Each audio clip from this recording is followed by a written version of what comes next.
Mais c'est fabuleux. C'est fabuleux de pouvoir comprendre que la vie ne s'arrête pas à la Terre, ne s'arrête pas à l'incarnation.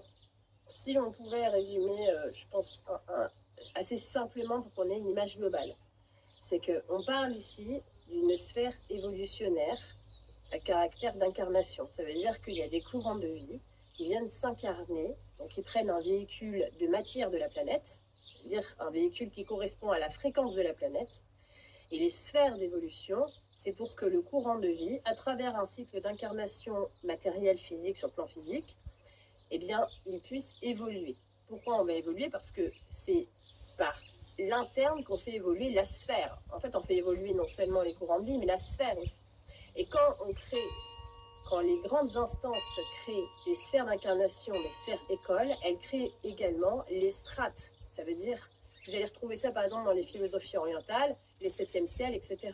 Ce sont les strates des mondes des maisons que vous pouvez retrouver par exemple dans les cartes tibétaines, qu'on appelle les mandalas. Non, c'est la représentation de la sphère avec les strates supérieures des mondes des maisons, dans lequel, entre les vies, les courants de vie passent, non seulement pour faire une appréhension de la prochaine vie, mais aussi un bilan de la vie qui a été faite, et pour pouvoir préparer ce qui doit être poursuivi. Puisqu'en fait, on suit ainsi la loi de cause à effet.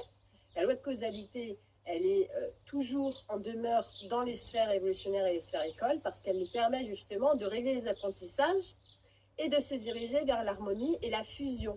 Et la fusion, c'est quand l'être individualisé et incarné arrive à un stade où se fusionne avec sa conscience en étant incarné.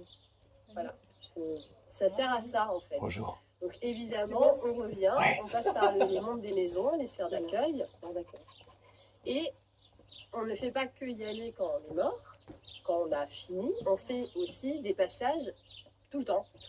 Toutes les nuits, même tous les jours, quand vous êtes dans la lune, par exemple. Voilà. Ce sont des réunions quotidiennes. Par exemple, tu vas rencontrer quelqu'un, tu as l'impression que tu as déjà vu et tu as un projet avec cette personne. Il se peut que tu es allé dans les sphères d'accueil, que vous avez élaboré ce projet et que ici, quand vous vous rencontrez de manière fortuite, et ben en fait, s'il y a un sentiment d'affinité, c'est parce que ce projet a été validé là-haut et qu'ici, on se rend compte et on le fait. Mais nous, on n'a que la partie immergée, la partie visible de l'iceberg. Et on va dire que dans les strates supérieures d'implémentation, qui contrôlent les strates inférieures, c'est la partie immergée de l'iceberg. La mort